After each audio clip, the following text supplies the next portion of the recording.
Boa noite a todos e a todas.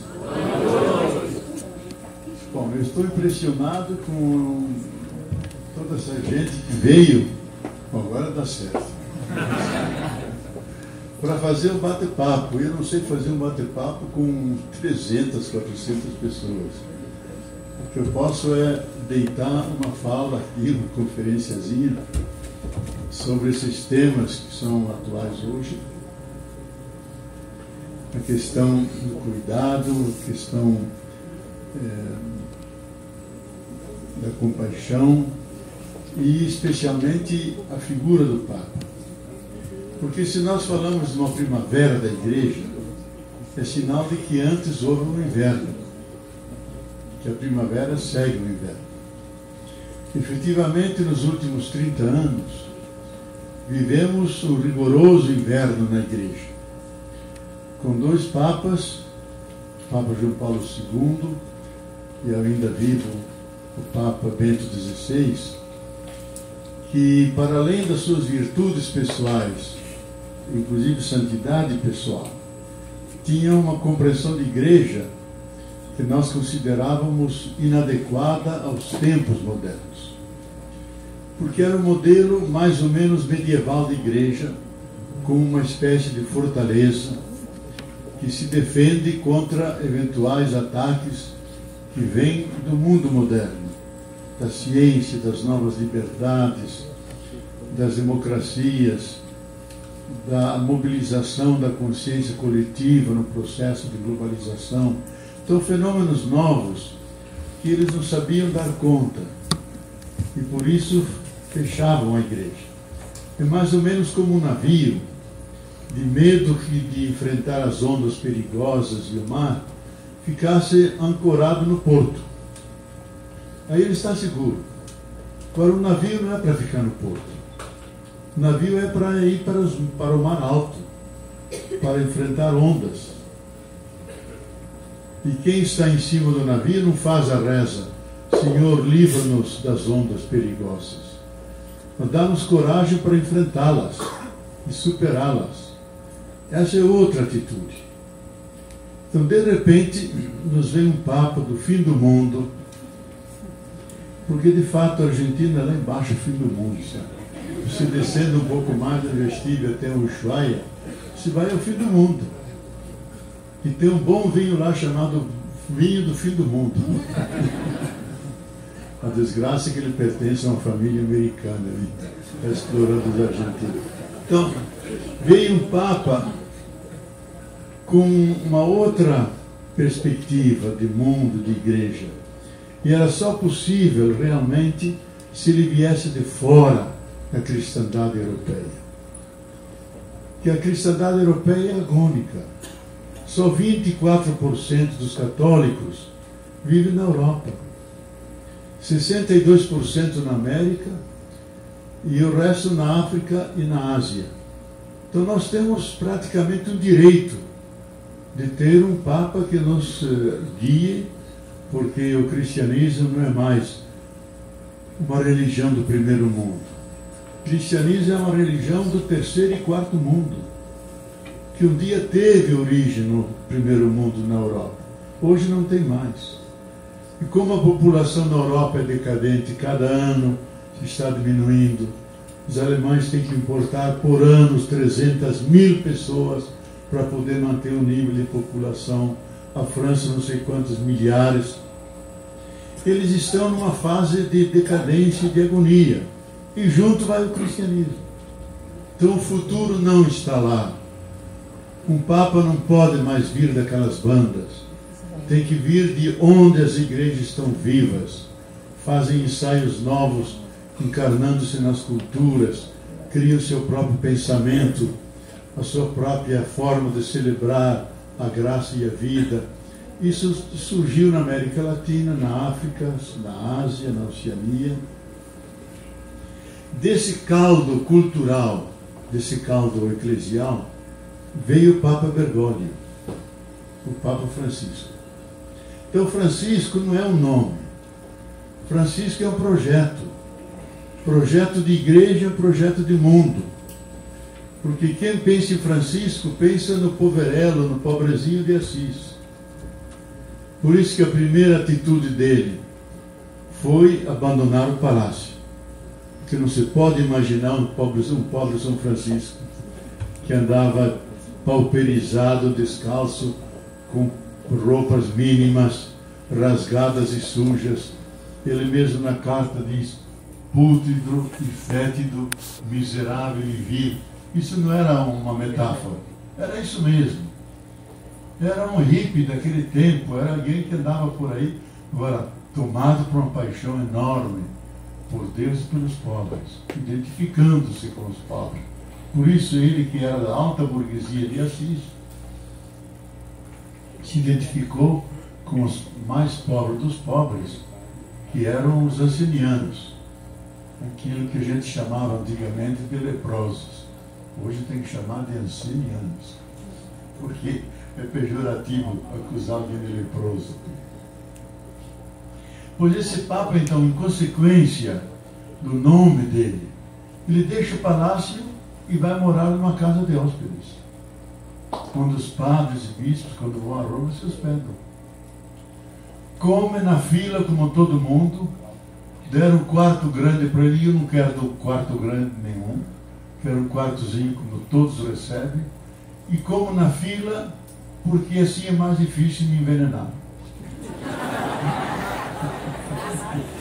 Isso eu escutei da boca dele, não estou inventando aqui. Escutei da boca dele.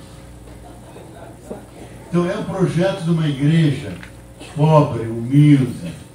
Primeira frase dele foi: eu queria que a igreja fosse uma igreja pobre para os pobres. E o gesto mais, talvez, revolucionário, isso em termos de teologia, para os fiéis talvez não seja tão importante, mas nós que somos obrigados a pensar as coisas da fé, ele, quando se apresenta lá em cima e anuncia que ele é Papa, ele logo disse: eu estou aqui como bispo de Roma. Todo mundo diz: não é possível, é Papa. Não, ele é primeiro bispo de Roma, porque essa foi a grande tradição séculos a fio, de ser o bispo de Roma, ter sua dignidade, porque lá estava sepultado Pedro e Paulo, e por isso tem uma certa honorabilidade face às demais igrejas. Mas ele diz: eu não quero dirigir a igreja pelo direito canônico, mas pelo amor e pela caridade, como iguais. E vamos rezar pelo bispo emérito, que é o bispo o bispo Benedito XVI. E daí outra revolução em termos de compreensão de igreja. Ele pede primeiro que o povo abençoe a ele, e só depois ele dá a bênção ao povo. O que significa isso? Significa que igreja não é jerarquia. Não são os papas, não são os bispos e arcebispos, nem esses que vão lá a Brasília para abençoar aquele presidente fajuto que está fazendo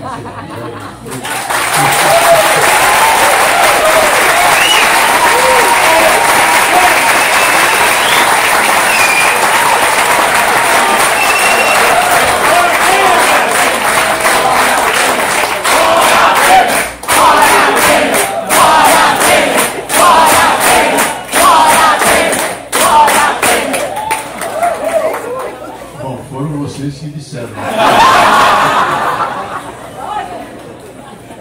Então, a igreja não é o corpo de direção da igreja, isto é, os bispos, padres e o Papa. A igreja é o povo de Deus, a comunidade dos fiéis. Que, lógico, não é uma comunidade sem cabeça, tem os animadores dentro. Então, o Papa se entende, esse atual Papa Francisco, bispo de Roma, se entende assim como um pastor que anda no meio do povo e diz que esse pastor, e como todos os pastores, tem que ter um cheiro de ovelhas. Cheiro de ovelhas. E ele tem que ir no meio para animar o pessoal, para primeiro atrair aqueles que estão atrasados, para conter aqueles que avançam demais e manter esse povo de Deus unido, não desgarrado.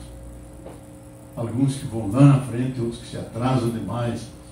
Um Dom Marcelo que anda lá na frente de todo mundo e eu no meio, piedoso, puxando o meu rosário. Bom, então, isso é uma nova forma de entender o poder sagrado na igreja. Que não é poder, é um serviço comunidade. Então a grande revolução que ocorreu na igreja, a verdadeira primavera, é a figura do Papa. Ele é a grande mensagem. Especialmente nas formas como ele se comporta, privilegiando os mais desgarrados. Foi o primeiro a visitar a ilha de Lampedusa, onde chegam todo dia centenas e centenas de refugiados. Abraça eles, reforça as suas lutas, a sua dignidade. E disse uma frase importante: eles estão aqui na Europa porque nós, europeus, antes estivemos lá, explorando por 2 séculos a eles. Petróleo, seus europeus. E faz talvez a crítica mais dura. Nenhum Papa na história fez a cultura moderna, que é uma cultura cínica, cruel e sem piedade, que deixa se afogarem nas barbas deles centenas de pessoas, que não acolhe. Diz, é uma cultura que não sabe mais chorar, que é incapaz de sentir a dor do outro, incapaz de sentir, que não tem compaixão.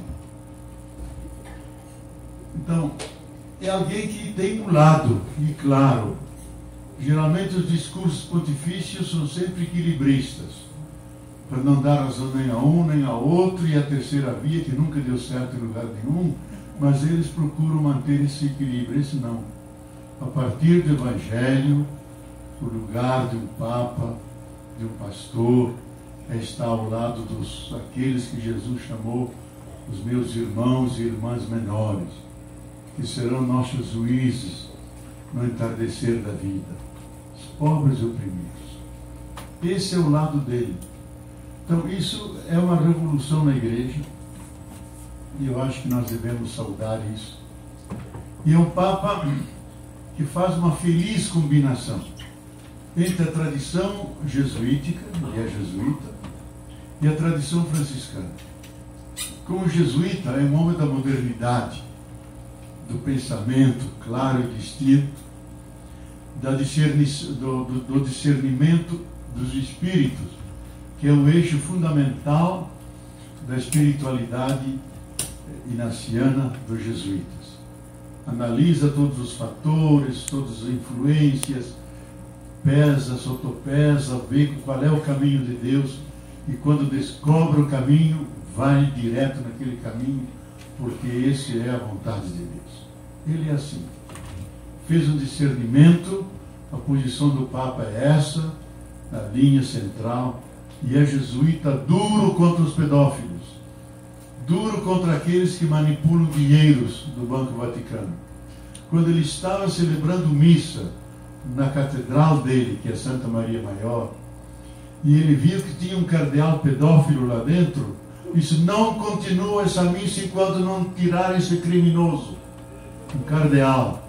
Tiveram que retirá-lo e o meteu num convento para fazer penitência e não mais cometer pecado. Isso é o jesuíta que fala. Agora o outro, que abraça os pobres, que vai àqueles que estão em greve, se solidariza. Aquela pessoa toda deformada que muitos viram na televisão, porque é uma doença que deforma todos os órgãos, todos os músculos. O Papa abraçou e ficou longamente abraçado a ele. Esse é o Papa Francisco. É a dimensão da ternura, do amor enternecido. É um Papa que sabe fazer essa feliz combinação entre a ternura de São Francisco e o vigor do jesuíta. E ele disse coisas pelas quais eu, anos atrás, fui condenado. Eu escrevi o livro Igreja, Carisma e Poder. Não condenaram nenhuma doutrina. E quem diz que sou excomungado está errado, porque excomungado é estar do lado do demo. Eu não estou do lado do demo. Não fui excomungado, me deram só uma repreensão, porque diziam que eu escrevo e falo como um luterano, como um protestante. Diz, bom, para mim é uma glória. Lutero é um dos grandes nomes da igreja. O próprio João Paulo II disse, é um dos grandes testemunhos da fé, quando fizeram os 500 anos da Reforma. Fez o maior elogio.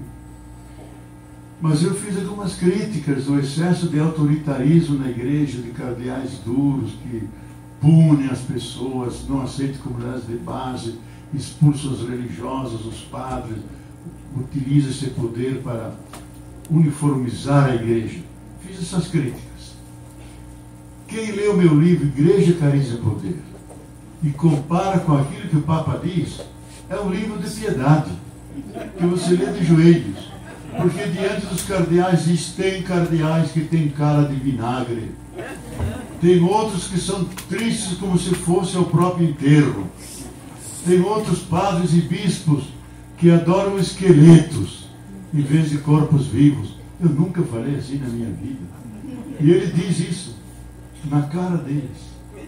Quando no meio os novos cardeais disse, para nós teólogos é uma libertação imensa, porque pensávamos, só que não podíamos dizer isso, porque éramos logo condenados. O Papa nomeia, não sei, acho que 12 cardeais e disse, não assustem os fiéis com o evangelho do medo, do inferno, porque Deus não conhece nenhuma condenação eterna. Não existe condenação eterna. Pois todo mundo dizia, existe o inferno, condenação eterna. Esse Papa diz, não, Deus não é derrotado nenhum. Ele tem misericórdia. Sua misericórdia vai de ocidente ao oriente. Não tem limites. Não existe condenação eterna. Nós teólogos sempre dizíamos isso. Quando os evangelhos e as escrituras falam de inferno, é como as mães que falam, olha, se você não obedece, meu filho, vem a onça hoje à noite e vai comer o teu pé. Vem o gato bravo e vai roer a tua mão. Quer dizer, é um discurso pedagógico, que não é muito aconselhável, eu acho, mas para levar as pessoas a fazer o bem, para orientar-se na direção de Deus. Esse Papa tem essa liberdade de anunciar o Evangelho da alegria.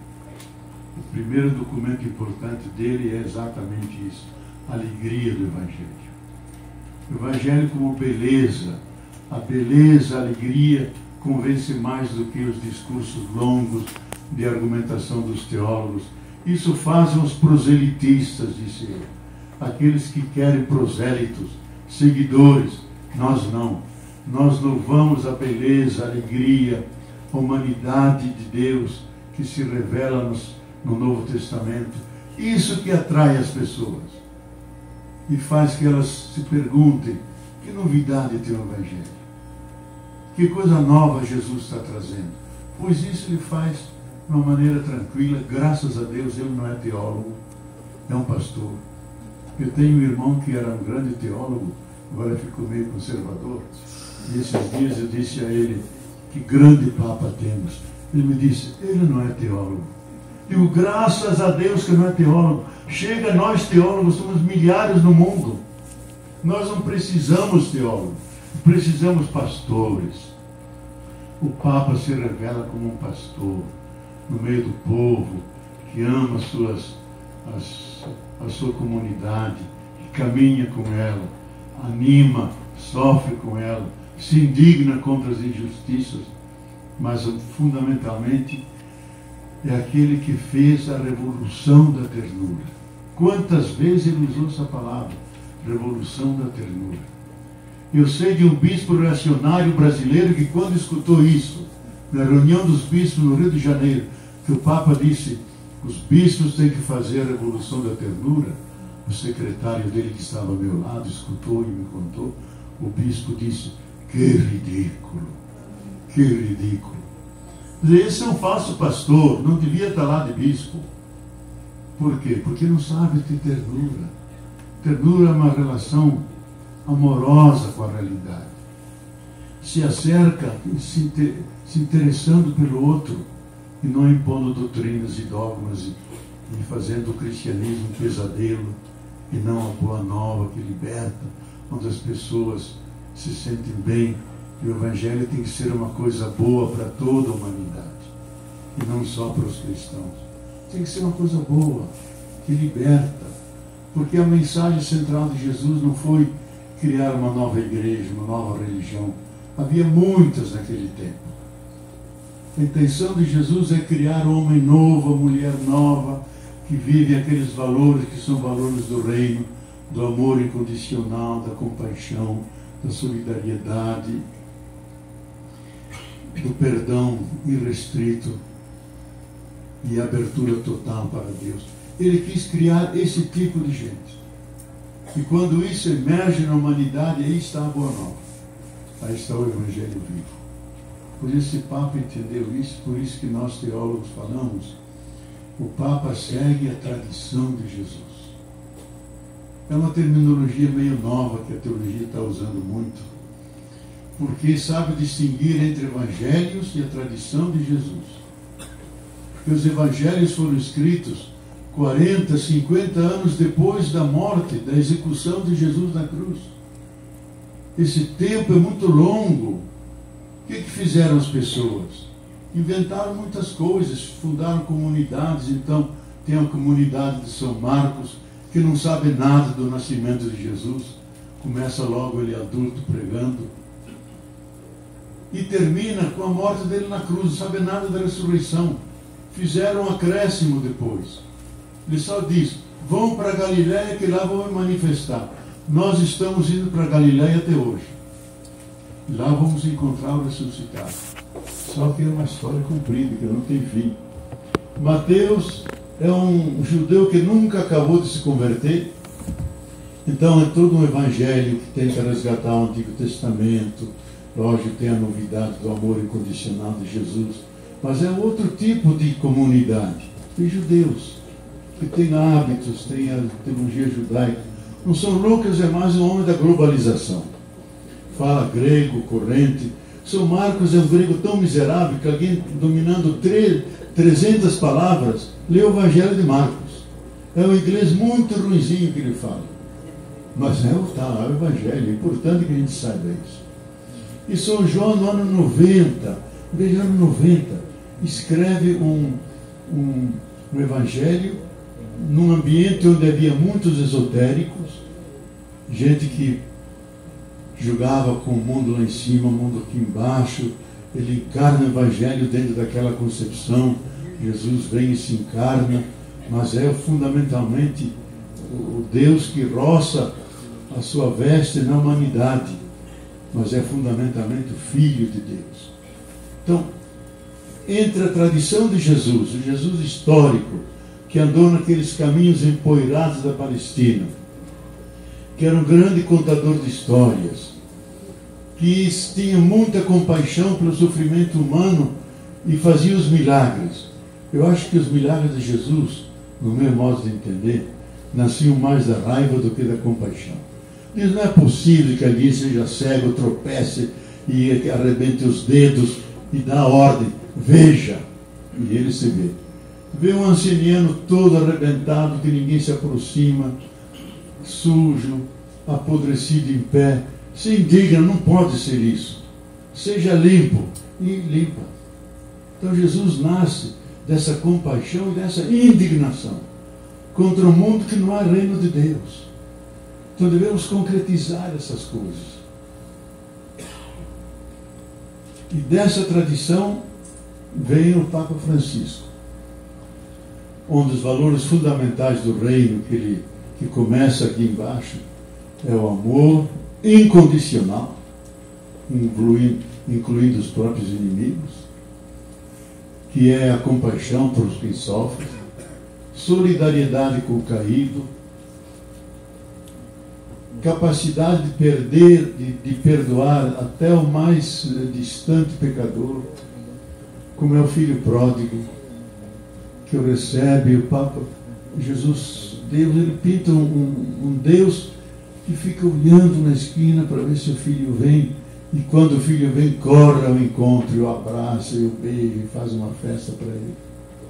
Não faz nenhuma crítica. O único que é criticado é o filho bom que ficou em casa, observando todas as leis e tudo. Ele era um judeu perfeito, só que faltava uma coisa: não tinha misericórdia, não tinha compaixão. O Deus de Jesus é o Deus que ama os ingratos e maus, como os evangelhos fazem. Que ninguém está fora do alcance de sua graça. E que se ele come com os pecadores e os ricos, não é porque eles têm uma comida melhor. Para dizer, apesar dos pecadores, Deus também está próximo de vocês. A ceia era sinal da proximidade, da graça de Deus. Pois desse conjunto de valores que os Atos dos Apóstolos chama o caminho de Jesus. Caminho de Jesus. Antes de ser chamada igreja, ser chamada cristãos, eram os que seguiam Jesus, o seguimento de Jesus. E o caminho de Jesus era esse. Esse Papa resgata a tradição de Jesus, resgata esses valores fundamentais que são prévios, são anteriores ao Evangelho. Aí está a profunda liberdade desse Papa, que a referência suprema é o Jesus vivo. Então ele mesmo diz: eu não sou contra as doutrinas, mas eu não quero um cristianismo doutrinário. Quero cristãos que se encontrem com Jesus, que tenham uma experiência viva de alguém que é o vivente, que entretenha um diálogo profundo com Deus, que anda escondido e misturado com as coisas. Para ele, Evangelho, viver a fé cristã e viver essa dimensão. Como nós estamos longe. Nós temos um cristianismo de catecismo, de doutrinas. Quando alguém vem para mim para dizer: olha, como é que eu posso ajudar os pobres e fazer caridade? De meu irmãozinho, vai para os espíritas. Que os espíritas fazem caridade pra caramba. Que todo fim de semana eu fui junto 2, 3 vezes com o André Trigueiro, esse da Globo News que vocês conhecem, que é um espírita extremamente cheio de fé, gasta o fim de semana, pede licença da Globo para trabalhar nas periferias com surdos, com mudos, com gente desesperada, fazer caridade. Digo, eles são bons. Quando me dizem: como que vou salvar meus filhos da droga? Bota na Igreja Batista, que lá eles têm toda uma estratégia para liberá-lo. A Igreja Católica não sabe como liberar os drogados, manda para os hospitais. Eles têm toda uma estratégia. Então o importante é que essa boa nova, isso é boa nova. Quando uma vida é salva, algo do Evangelho se realizou. E Jesus está distribuído como ressuscitado em todas as coisas. E o Espírito Santo chega antes do pároco. O Espírito Santo chega antes do missionário. Está ali nos povos. Então vejam a grandeza ecumênica desse Papa. Ele chega no mundo palestino, entra numa sinagoga, tira o sapatinho dele, tira aquele bonezinho que ele tem, se volta para Meca e faz aquela inclinação e reza para Alá. Chega no Muro das Lamentações da Palestina, vai lá e reza como os judeus rezam, depois explica: Alá é um outro nome, Javé é outro nome para o Deus único que nós veneramos. Eu não estou venerando Alá, estou venerando Deus, que tem 1000 nomes. Então aí derrubou todas as barreiras, encontrou as pessoas de fé. Isso que nos falta no mundo de hoje. O nosso ecumenismo, as igrejas se excomungando, se distinguindo, ele acabou com essa exclusividade da igreja. A exclusividade é isso. Ela é a única igreja verdadeira. As demais só são igrejas pela metade. Igrejas, comunidades, mas não são igrejas. Uma das brigas minhas pessoais com o cardeal Ratzinger na época, curioso porque ele aprovou a minha tese, eu não defendo essas coisas diferentes. Depois, como cardeal, me mandou sentar na cadeirinha de Galileu Galilei. e me castigou, inclusive me honrou numa encíclica dele, com rodapé embaixo. Isso nos anos 70 era uma doutrina singular do padre Boff, agora virou doutrina de todos os teólogos. O que eu dizia? Que a Igreja Católica não pode ter a pretensão de ser a única herdeira de Jesus. Todas as igrejas são herdeiras da herança de Jesus. O que é preciso que elas se reconheçam e juntos sirvam o mundo, sirvam os pobres e sirvam aquela força que torna alegre a vida e torna a existência humana carregada de sentido. Pois esse Papa faz isso. Agora com os luteranos que estão celebrando os 500 anos lá de Lutero, vai para lá. Ele vai para lá em peregrinação. Isso para os romanos é um escândalo.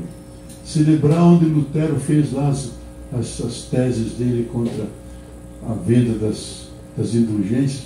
O Papa vai lá para celebrar um grande testemunho da fé, que foi Lutero, que traduziu a Bíblia pela primeira vez em alemão, que educou todo um povo até hoje. E hoje é considerado um homem, como os papas disseram, um homem que foi fiel ao Evangelho e um grande testemunho da fé cristã. Então, ele inaugura essa estratégia de não ter mais muros entre nós e de recuperar o cristianismo com um grande movimento de humanização. E quanto mais ele é humano, quanto mais ele se abre ao outro mais outro que é o pobre, e se abre o grande outro que é Deus. O Deus que tem 1000 nomes. O ser humano que sacia sua fome de infinito através do nome de Shiva, de Tao, de Olorum, dos afrodescendentes, de Javé, de Alá. Não importam os nomes, porque a realidade que está atrás é a mesma. É o mesmo Deus. Então isso traz uma profunda libertação ao cristianismo. E para mim a maior libertação foi escrever essa encíclica. Eu sei que muitos, eu estava falando ontem aí para 3.000 professores e para gente da Unipaz, diziam, onde que a gente adquire essa encíclica sobre o cuidado da casa comum? E vão em qualquer livraria católica, qualquer livraria, ou podem baixar se quiser na internet, baixa inteira.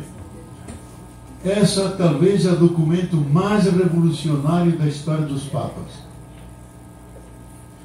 Porque não se dirige aos cristãos, nem às igrejas. Se dirige à inteira humanidade.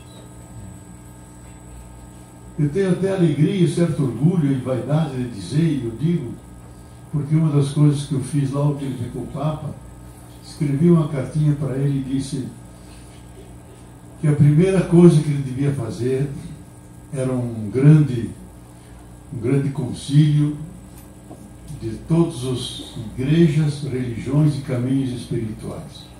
Ele me disse, concílio não. Isso é coisa de católicos. Fazer uma grande assembleia.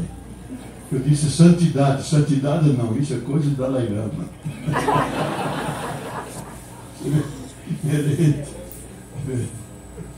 Quando eu disse que a máfia que tomasse cuidado, porque é mais fácil matá-lo aqui no Brasil do que em Roma, porque em Roma a máfia mata. Como ele excomungou todos os mafiosos, eles se vingam. E ele respondeu, não tem problema. Eu nunca quis ser papa. Foi Deus que quis. Se ele quis, tem que me defender. E se eles me matam, é um sinal que Deus me chamou. Eu vou feliz da vida ao encontro dele. Vocês veem que outra interpretação da morte. Morte não é perder a vida. Ele é o encontro do Senhor. Que me chamou, porque Ele é o Senhor da vida. Então eu vou feliz. Eu sugeri a ele duas coisas. Que fizesse uma assembleia e disse fazer um documento para salvar a casa comum. Eu trabalho há 30 anos na ecologia, trabalhei na redação da Casa da Terra, que é um dos documentos importantes, mundiais, que coloca os problemas que ameaçam o sistema vida e o sistema Terra. E que o importante e o centro não é que o futuro tem a igreja. que futuro tem a nossa civilização. A grande questão é que futuro tem o planeta Terra, que futuro tem a humanidade, porque nós construímos uma máquina de morte que pode destruir tudo isso por 25 formas diferentes. Isso não é uma metáfora. Quando eu trabalhava na Carta da Terra, quem articulava era o Gorbachev, que animava o grupo, éramos 23. E uma vez eu e a Mercedes Sosa, a negra, aquela grande cantora chamada negra nos argentinos, digo, vamos falar com o homem na pausa de café. Vamos falar com o homem. E fomos lá. Dissemos, Gorbachev, diga para a gente de verdade, se você podia pegar o telefone vermelho e deslanchar uma guerra nuclear contra o Ocidente. E ele nos disse, olha, havia 2 generais malucos que toda hora me falavam no ouvido, vamos ao enfrentamento final com o Ocidente, vamos para a guerra. E ele disse sorrindo, só com as armas nossas russas, dispensando as francesas, ingleses e americanas, só nós russos podemos destruir toda a humanidade por 15 formas diferentes, sem sobrar ninguém para contar a história. Isso ele nos contou. Pois esse pesadelo está sobre a humanidade. Não foi desmontado. Pelo contrário, estão inventando armas cada vez mais novas. A última delas é uma bomba atômica pequenininha, que cabe numa pastazinha como essa, numa pasta de executivo, que você lança sobre o Recife, não destrói muito, mas dá uma poluição de radioatividade que por 30 anos ninguém vai morar aqui. O gato nasce, mas tem um olho no pé, uma orelha na cabeça, tudo deformado. As árvores todas retorcidas. As pessoas carregadas de pestilências. Então inventaram isso. E o grande pavor dos americanos, que eles toda hora falam de Big One, a grande bomba. O pavor deles, eu conversei com americanos dizendo, nós temos medo que esses terroristas, esse pessoal da Al-Qaeda, coloque 4 ou 5 bombas dessas em várias cidades americanas e façam explodir e nos ponham de joelhos. Torna o país inabitável. Então, eu pus isso para o papo de agora. Há riscos que pesam sobre a humanidade, sobre o planeta Terra como viva, porque o aquecimento global pode ser abrupto e liquidar com as espécies humanas, colocar a espécie humana, nós como humanidade, num grande risco de desaparecer. Então o importante não é salvar a igreja, salvar a nossa cultura. Pelo contrário, em que medida as igrejas, nossa cultura, todos os saberes, podem ajudar a superar esse risco, a vencer essa ameaça que é terrível, que pode significar o apocalipse para a nossa história. Então, isso o Papa entendeu e ele escreveu essa encíclica, que é uma encíclica extraordinária, porque é um verdadeiro manual das 4 ecologias. É errado dizer que é uma ecologia verde, não tem nada de verde aqui dentro. São as 4 ecologias. Ecologia ambiental, como tratar a nossa casa comum, a ecologia social, como montar nossas sociedades que não sejam tão malvadas, como dizia Paulo Freire, que nós vivemos em sociedades malvadas, que tornam difícil o amor. Ecologia mental, que ideia nós temos na cabeça, que imaginário, que sonhos, que projeções, que preconceitos, estamos viciados com ideias de exclusão, de morte, de guerra. O Papa aborda isso, ecologia mental. A ecologia cotidiana, como cuidar da nossa casa, das flores. E quando ele me pediu textos para ajudar a encíclica, eu até fiz uma piadinha, dizendo que São Francisco pedia seus frades, que nos seus hortos deixassem um cantozinho para as ervas daninhas, porque elas também louvam a Deus e são criaturas divinas. Não é que ele coloca na encíclica. Eu mandei para fazer uma piada com ele, ele bota na encíclica, para dizer ecologia integral. Todos os seres têm direito a existir. Tem um valor intrínseco.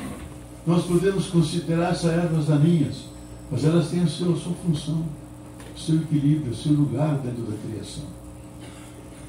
Então, Essa encíclica eu considero um documento que os próprios grandes ecólogos, como Edgar Morin, como James Hansen, que é o maior especialista em aquecimento global, como Brian Swift, que é considerado o maior astrofísico, diz: esse documento do Papa coloca o Papa na ponta da discussão ecológica mundial. Na ponta. Ninguém chegou tão longe como ele. E o faz com uma elegância de estilo, com sentido poético, suscitando esperança. Parte das ameaças que estão sobre a Terra. Parte. Usa os dados científicos mais sérios e mais seguros. Faz a crítica de onde vêm as ameaças de hoje. Dos seres humanos que têm essa ganância de acumular, que devastam, que fazem duas injustiças. A justiça social explorando quase toda a humanidade. E a justiça ecológica dizimando inteiros ecossistemas, derrubando florestas, contaminando águas, poluindo solos, quer dizer, criando esse caos no planeta Terra. Então, ele denuncia isso. Diz: nunca a humanidade e a Terra sofreu, nunca a humanidade castigou tanto a nossa casa comum como nos últimos 2 séculos. Nós temos que salvá-la. Por 35 vezes, ele diz: sair do mal do mundo, 35 vezes buscar alternativas, outros estilos de vida e fazer grandes transformações. Temos que mudar. Seguindo esse rumo, nós vamos ao encontro do pior. Vamos, talvez, conhecer o caminho dos dinossauros. Que quando caiu um grande meteoro aqui, se levantou um tsunami de tal monta, com gases, ondas, que eles morreram numa geração de fome e dizimados pela contaminação dos venenos provocados por essa queda. Nós não queremos esse destino. E ele assumiu isso como um dever fundamental como ser humano, como pastor das gentes, de escrever um documento que denuncia tudo isso, segue o método que ele aplicou e aprendeu aqui na América Latina. Primeiro, ver a realidade e denunciar os problemas, julgar isso, e faz uma crítica feroz ao antropocentrismo, isto é, imaginar que o ser humano é o topo de tudo, e que os seres só têm sentido na medida que se ordenam ao ser humano, coisa que ele mais acentua. Que cada ser, por minúsculo que seja, tem um valor intrínseco. Não pode ser usado, não pode ser usado aleatoriamente, não podemos matar, devemos respeitar, porque são nossos irmãos e irmãs na grande comunidade terrenal. Então, ver, julgar, agir, como praticar, como fazer as transformações. Toda a última parte dedicada a isso, que começa com as transformações em nós mesmos. Se eu não posso mudar o mundo, eu posso mudar esse pedaço do mundo que sou eu mesmo. Posso superar o consumismo. E aí ele prega uma solidariedade no consumo, uma sobriedade compartida. Devemos produzir para atender às demandas humanas, mas respeitando os ritmos e os ciclos da natureza. Hoje nós não fazemos isso. A Terra, para repor aquilo que nós tiramos dela no ano, ela precisa 1 ano e meio. Então a Terra não é mais capaz por ela mesma de produzir vida. Se os americanos, europeus, japoneses quisessem universalizar o bem-estar que nós aqui temos, mas para toda a humanidade, nós precisaríamos de 3 terras iguais a essa, o que é ridículo, o que é impossível. Então esse modelo não funciona. O neoliberalismo que quer implantar no Brasil, estão implantando com virulência, com celeridade, acumulando para os mais ricos, porque os 71.440 pessoas ricas do Brasil, que controlam 54% do PIB, não pagam impostos sobre seus lucros e sobre seus dividendos. Os bancos todos estão isentos desse ajuste que cai sobre o povo. os 550 bilhões de dólares de reais que foram sonegados só o ano passado das grandes empresas, que podiam ser recolhidos e buscados e caçados, e impediria esses ajustes tremendos. O 1 trilhão e 500 bilhões de reais da dívida que é ativa, que não é paga para a pequena, média e para as grandes fortunas. Por que não correm atrás desse dinheiro? E os 600 milhões de dólares de brasileiros que estão lá fora e que queriam ser repatriados. Estava um projeto no parlamento. O Rodrigo Maia mandou tirar ontem, esse projeto não vai ser discutido e não vai mais voltar à pauta. Então o dinheiro fica lá.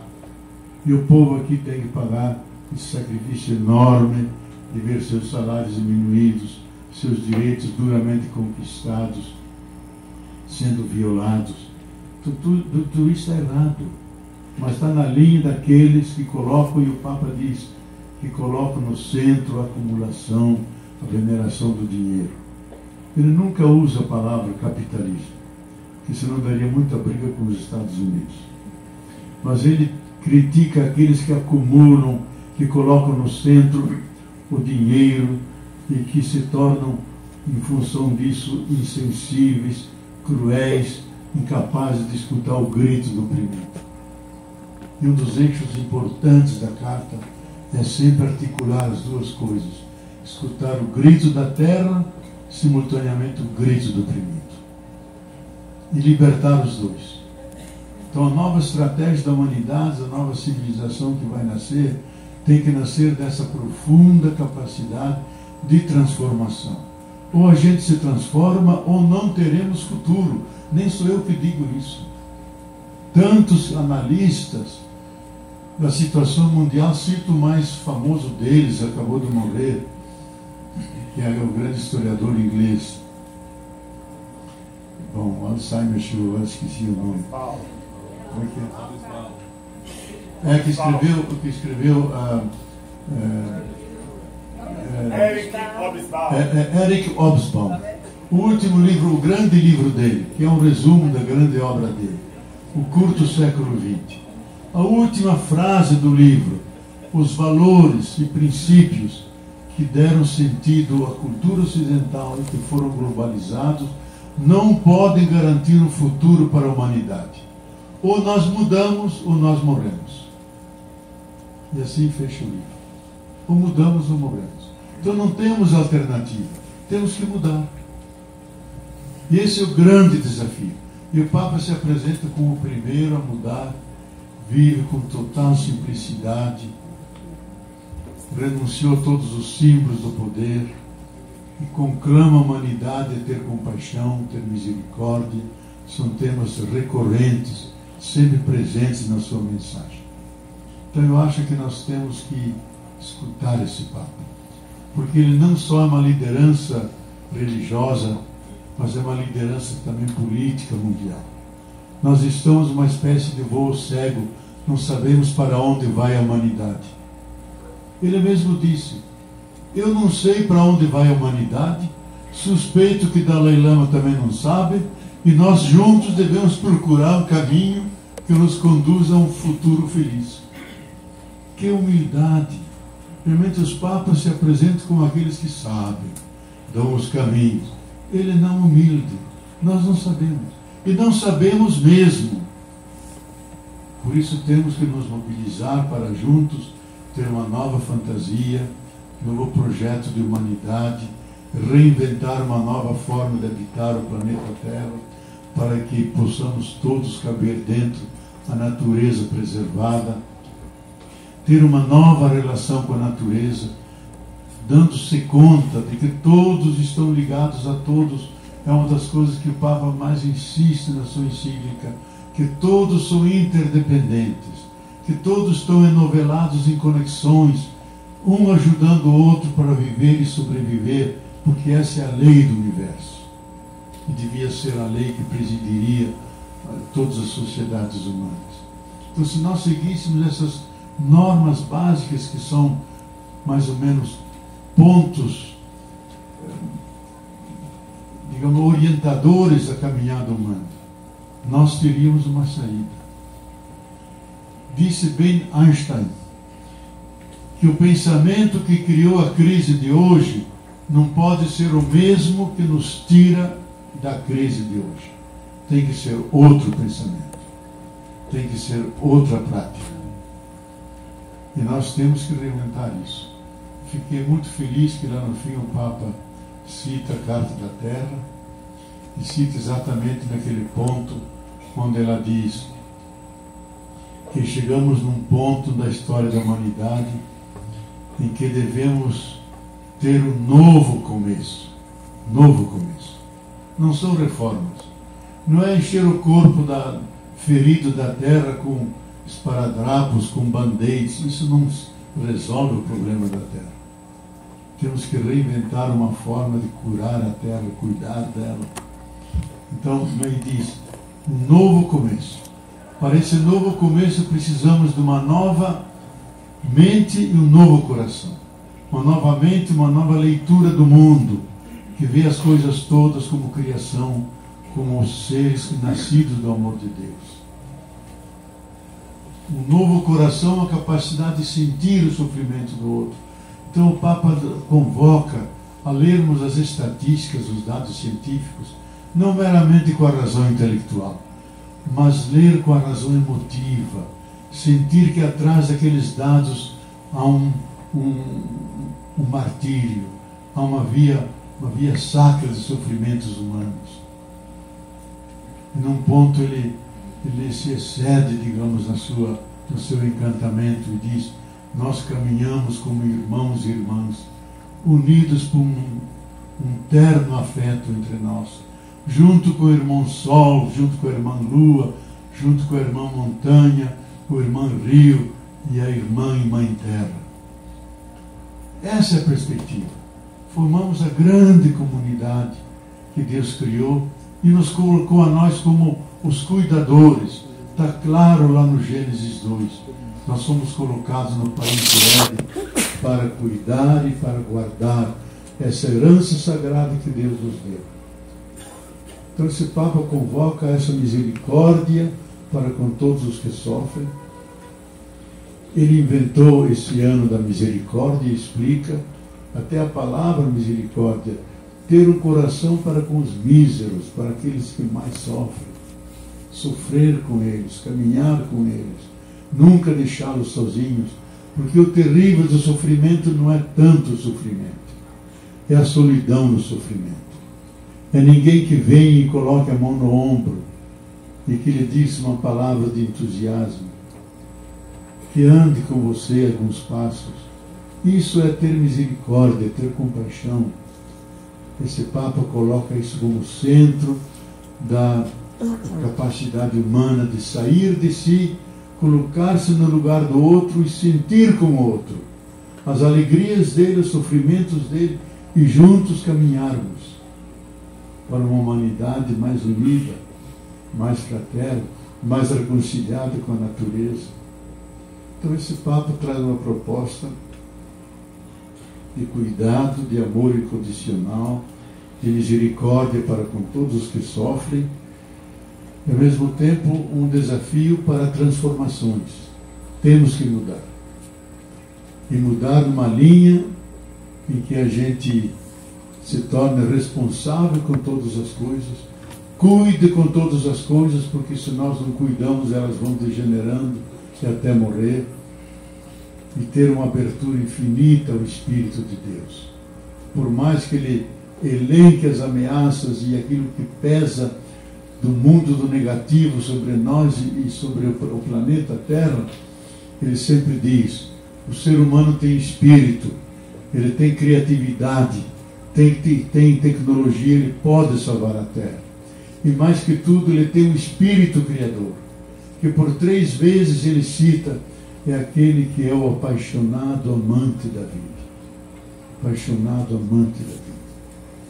E um Deus que é apaixonado amante da vida não vai deixar que a nossa vida se termine tão miseravelmente diante dessa ameaça.